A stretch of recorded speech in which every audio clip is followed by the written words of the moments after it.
રાજકોટમાં ખાખી શર્મસાર। નમસ્કાર દર્શક મિત્રો, હું છું પવન દ્વિવેદી અને તમે જોઈ રહ્યા છો બેનિફિટ ન્યૂઝ। રાજકોટ શહેરમાંથી પોલીસ વિભાગને શર્મસાર કરતી એક અત્યંત ગંભીર ઘટના સામે આવી છે, જેમાં એક હિન્દુ મહિલા ઉપર વિધર્મી પોલીસ કોન્સ્ટેબલે અત્યાચાર ગુજારવાનો આરોપ છે, જેમાં પાડોશમાં રહેતી એક હિન્દુ પરિણીત મહિલા પર ખાખીનો રોપ જમાવી વિધર્મી હેડ કોન્સ્ટેબલે અત્યાચાર ગુજારવાનો આરોપ છે। શું છે સમગ્ર ઘટના, ચાલો જોઈએ આ ખાસ અહેવાલમાં।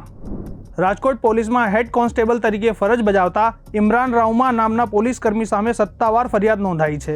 આક્ષેપ મુજબ આરોપીએ પોતાના જ પાડોશમાં રહેતી એક અસહાય પરિણીતાને ડરાવી ધમકાવીને છેલ્લા 1.5 વર્ષથી સતત શારીરિક શોષણનો શિકાર બનાવી હતી।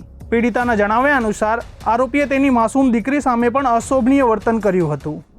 સર, ઇમરાન હબીબભાઈ રાવમાં અમારા જૂના પાડોશી હતા। હું એક રાત મારા મમ્મીના ઘરે રોકાવા ગઈ હતી, ત્યારે ઘરની બાજુમાં ટેલર છે, લેડીઝ ટેલર, ત્યાં બ્લાઉઝ સીવડાવવા હું બેઠી હતી। આ વિધર્મી ન્યા જ બેઠો હોય છે, એની બેઠક ન્યા જ છે, લેડીઝનો ધંધો તો એ ન્યા જ બેઠો હોય છે, ટેલર લગભગ એના સપોર્ટમાં જ છે। એ ત્યાંથી હું નીકળી એક રાત્રે, જે ઘટનાનો બનાવ બની તે રાત્રે મારા ઘરે કોઈ નહોતું, જ્યાં બેઠા હતા ત્યાં એણે જાણી લીધું વાતમાંથી, જૂના પાડોશી હતા એટલે એટલી વાતચીત તો આપણે થાય એમ। પછી તરત જ પાછળ આવીને મૂંગો દઈને, બધાયના બ્લોક સરખા જ છે એટલે રૂમ ખબર જ હોય ને ક્યાં છે ક્યાં શું છે, એટલે સીધો ત્યાં લઈ ગયો અને મારું પેલો તો ટોક કાઢી નાખ્યો, એટલે હું કાંઈ કરી ન શકું। મારા પપ્પા એક જ અને મારી ઢીંગલી ઘોડિયામાં સૂતી હતી। પછી મેં ટ્રાય કરી મને બચાવવાની, એનું ફાટેલું ટી શર્ટ મારી પાસે હતું, મેં રજૂ કરી દીધું, ત્યારે એ ટી શર્ટ કાઢીને એણે મને મૂંગો દીધો। પછી મારી સાથે ન કરવાના કામ કર્યા એ રાતે। પછી એ જ હાલતમાં મારા ફોટાને વિડીયો લેતો હતો। મારા પપ્પાને ઉધરસ આવતા એ ભાગી ગયો ટી શર્ટ વગર જ, એટલે ભગવાનને ક્યાંક કરવું હશે તો એ ટી શર્ટ મારી પાસે રહી ગયું। પછી હું ડરી ગઈ એટલી કે હું મારા ઘરે જતી રહી। પછી ત્યાંથી 2 દિવસ સુધી એને રેકી કરીને મારું સાસરાનું ઘર જ્યાં છે, જ્યાં હું ને મારા ઘરવાળાને મેં ભાડે રહેતા હતા, જેવો મારો ઘરવાળો બહાર જાય એવો ઘરમાં ઘૂસી જાય, મારી ઢીંગલીની સામે મારી સાથે ન કરવાના કામ કરે, વિડીયો બતાવીને તારા સાસરિયાને બતાડી દઈશ, વાયરલ કરી દઈશ, આમ કરી નાખીશ, એમ કરી નાખીશ, ડેરીએ મારા માણસો રહે છે, છરીએથી મારી નાખીશ, ન હોય એવી ધમકી આપી આપીને અવારનવાર। તોય હું સર એટલી સ્ટ્રોંગ છું ને, હું બીવું નહીં એમ, પણ એ પોલીસ હતો, એક જ ધમકી દે, પોલીસનું કાંઈ ન બગાડી લે, તારે જ્યાં દોડવું હોય ત્યાં દોડી લે છે, બધા અમારા જ હોય। આ બીકથી હું કોઈ દિવસ પોલીસ ચોકીનું પગથિયું નહોતી ચડી સર। મહિલા સ્ટેશને 2 વખત હું ગેટ પાસેથી પાછી વળી ગઈ સર, બીકને મારે કે કોઈ મને સાંભળશે નહીં। મારા સુધી હતું ત્યાં સુધી મેં બહુ સહન કર્યું સર। વાત મારી દીકરીની આવી, પછી મારી દીકરીને વેચવા સુધીની, મારી દીકરી એના પગ પકડતી મારી માને મૂકી દે, મારી માને મૂકી દે, તું રહેવા દે।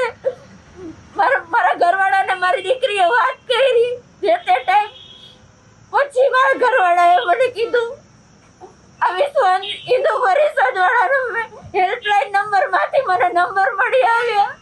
એ લોકોએ મને હિંમત દીધી કે એવું ન હોય, કાયદો કાયદાનું કામ કરે જ, ત્યાંથી મને હિંમત મળી। પીડિતાએ મીડિયા સમક્ષ રડતા રડતા પોતાની આપવીતી વર્ણવી હતી। તેણે જણાવ્યું કે આરોપી ઇમરાન પોતાની પોલીસ તરીકેની સત્તાનો દુરુપયોગ કરીને તેને સતત બ્લેકમેલ કરતો હતો અને કોઈને પણ કહેવા પર જાનથી મારી નાખવાની ધમકી આપતો હતો। આ ભયના કારણે પરિવાર લાંબા સમય સુધી આ ત્રાસ સહન કરતો રહ્યો, પરંતુ આખરે હિંમત કરીને પરિવારે કાયદાનો સહારો લીધો।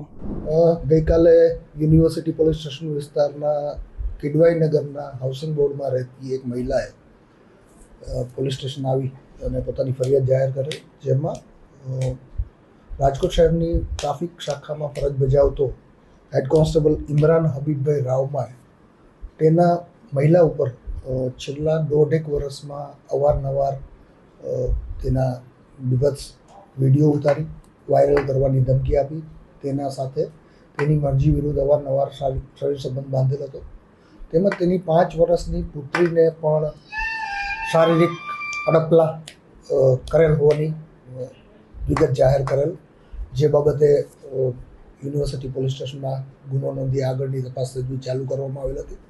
તેમજ આરોપીની તાત્કાલિક ધરપકડ કરેલ હતી. આરોપીએ ફરિયાદીને તેની 5 વર્ષની પુત્રીને વેચી આવવાની તેમજ ધર્મ પરિવર્તન કરવાની પણ ધમકીઓ આપેલ હોવાનું ફરિયાદમાં ખુલવા પામેલ છે. આ તમામ પાસાઓની વિગતવાર તપાસ ચાલી રહેલ છે અને તેના વિરુદ્ધ કાયદેસર કાર્યવાહી કરવા તજવીજ હાથ ધરવામાં આવેલ છે. કંટાળીને પરિવારે વિશ્વ હિન્દુ પરિષદ અને બજરંગ દળનો સંપર્ક કર્યો હતો. સંગઠનોના સમર્થન સાથે પીડિતાએ પોલીસ કમિશનર કચેરીએ પહોંચી ન્યાયની ગુહાર લગાવી હતી. જો કે ફરિયાદ કરવા બદલ આરોપીના પરિવારે પીડિતાના ઘર પર હુમલો કરવાનો પણ પ્રયાસ કર્યો હતો, જે સ્થાનિક નાગરિકોની સતર્કતાને કારણે નિષ્ફળ રહ્યો હતો. રાજકોટ પોલીસે આ મામલે ગુનો નોંધીને ત્વરિત કાર્યવાહીના ભાગરૂપે આરોપી હેડ કોન્સ્ટેબલ ઇમરાન રાવમાની ધરપકડ કરી લીધી છે અને કાયદેસરની તપાસ તેજ કરી છે. ખૂબ જ મોટી સમસ્યા આપણા દેશમાં અત્યારે લવ જેહાદની ચાલી રહી છે. એના અનુસંધાને અનેક સ્થાન ઉપર સરકારી કર્મચારીઓ બેઠા છે. એ પણ જેને મદ્રસામાંથી શીખવાડવામાં આવે છે એ મુજબના રસ્તે ચાલી અને ઉપરાષ્ટ્રપતિ કે રાષ્ટ્રપતિ કે ચૂંટણી પંચના સીઈઓ, ન્યાયમૂર્તિઓ, રજિસ્ટર ઓફિસમાં કે પોલીસ ખાતામાં જે આવા વિધર્મીઓ છે એના પદનો દુરુપયોગ કરી હિન્દુ બેન દીકરીને ફસાવાનું ષડયંત્ર એક ચાલી રહ્યું છે અને વારંવાર આપણી સૌની સામે એ ઉજાગર થઈ રહ્યું છે. તો આ ગઈકાલે જે રાજકોટની ઘટના બહાર આવી છે, યુનિવર્સિટી પોલીસ સ્ટેશનમાં ગુનો દાખલ થયો છે, એને અનુલક્ષીને અમે ગૃહ રાજ્યમંત્રી હર્ષભાઈ સંઘવી, સીપી સાહેબ, ડીસીપી ક્રાઇમ જગદીશ બાંગરવા સાહેબ અને યુનિવર્સિટી રોડ પીઆઈ દવે સાહેબ સૌએ ખૂબ સહકારથી સારી કામગીરી કરી છે અને અભિનંદન આપીએ છીએ. સરકારને પણ અભિનંદન આપીએ છીએ અને વિશેષમાં માંગણી કરીએ છીએ કે આવા વિધર્મી અને વર્ધીનો દુરુપયોગ કર્યો છે એને તાત્કાલિક અસરથી ડિસમિસ સરકારે કરવા જોઈએ અને સખતમાં સખત પગલાં લેવા જોઈએ એની ઉપર. કૌશિક સરકારા, વિશ્વ હિન્દુ પરિષદ રાજકોટ જિલ્લા પ્રમુખ, મંદિર અર્ચક પુરોહિત. કૌશિકભાઈ, રાજકોટની ઘટના વિશે તમે શું કહેશો? વિધર્મીએ શોષણ કર્યું. અમે રામનવમીના દિવસે એક આની પહેલાનો એક બનાવ બનેલો હતો ત્યારે પરેશભાઈ અમારા આખા રાજકોટના એને એક હેલ્પલાઇન નંબર અને આખી સંકલન સમિતિથી 990-990-55-25 નંબર આ એક હેલ્પલાઇન નંબર અમે જાહેર કર્યો છે કે જે હિન્દુની બેન દીકરીઓને તકલીફ હોય એ બેન દીકરીઓનું નામ પણ જાહેર નહીં થાય ને કોઈ પણ તકલીફ હોય બધી વિશ્વ હિન્દુ પરિષદ અને બજરંગ દળ સંગઠન એના સ્વખર્ચે એને બધો સપોર્ટ આપે છે. પીડિત પરિવારે ન્યાયતંત્ર પર ભરોસો મૂકી આરોપીને કડકથી કડક સજા થાય તેવી માંગ કરી છે. હવે જોવાનું એ રહેશે કે ખાખીને બદનામ કરનાર આ નરાધમને ન્યાયતંત્ર કેટલી કડક સજા કરે છે. જો તમને અમારો આ વિડીયો ગમ્યો હોય તો અમારી ચેનલને સબસ્ક્રાઈબ કરવાનું ભૂલતા નહીં અને આ વિડીયોને લાઈક અને શેર જરૂર કરજો. ધન્યવાદ.